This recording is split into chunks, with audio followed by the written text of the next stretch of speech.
और अब ये बताएं कि हैदराबाद में 10वीं रंगारंग 3 रोज़ा लिटरेचर फेस्टिवल का आगाज़ हो चुका है, जिसमें 200 से ज़ायद अदीब, दानिश्वर, सहाफ़ी मुख्तलिफ मौज़ूआत पर नौजवानों को रहनुमाई फरमाएंगे।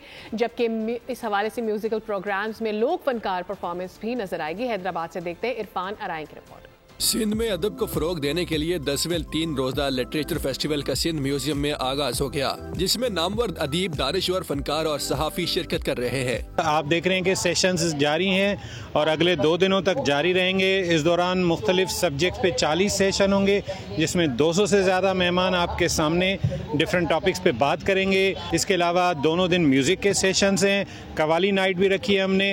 लिटरेचर फेस्टिवल में नौजवान मुसव्विरों की तस्वीर की नुमाइश, सिंध अदीबों की किताबों समेत एनजीओज के स्टॉल्स भी सजाए गए हैं। बहुत ही अच्छा लगा। हैदराबाद लिटरेचर फेस्टिवल जो हर साल होता है, तो उसमें बहुत सी ऐसी नई चीज़ें हमें सीखने को मिलती है। इसमें हर साल एक्सपर्ट्स आते हैं पूरे पाकिस्तान से, जो कि लिटरेचर के हवाले से बात करते हैं। मुख्तलिफ किताबों पे तबसरा होता है। ऐसे फेस्टिवल हमें इनकरेज करते हैं।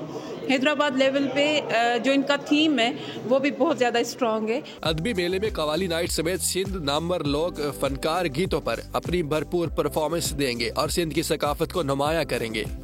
लिटरेचर फेस्टिवल का मकसद नौजवानों को अदबी सरगर्मियों की जानिब राग़िब करना है, ताकि अदब को फरोग दिया जा सके। कैमरामैन इमरान राजपूत के साथ इरफान आराई, गोल न्यूज़, हैदराबाद।